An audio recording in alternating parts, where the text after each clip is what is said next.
মহামান্য আদালত, আজ কাঠগড়ায় দাঁড়িয়ে আছে এক ভয়ঙ্কর আসামি।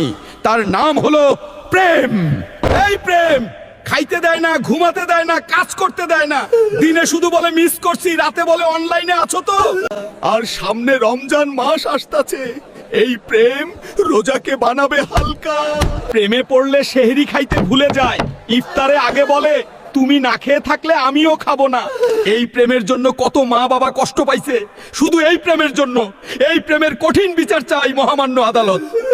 হুজুর, আমি দোষী না, আমাকে বানাইছে ফেসবুক আর ফ্রি ডাটা। Order, order. সমস্ত সাক্ষ্য প্রমাণের ভিত্তিতে এই আদালত ঘোষণা করছে যে রমজান মাস পর্যন্ত প্রেমকে ডাটা প্যাকেট ছাড়া রাখা হবে। দিনে 5 ওয়াক্ত নামাজ, রাতে 1 ঘন্টা ঘুম বাধ্যতামূলক। আর দর্শকদের জন্য ঘোষণা, রমজানে প্রেম না, সবজি খাও, পানি খাও, আল্লাহকে ভালোবাসো। আপনার মতে কে দোষী, প্রেম দোষী নাকি ফ্রি ডাটাই দোষী? কমেন্টে লিখুন।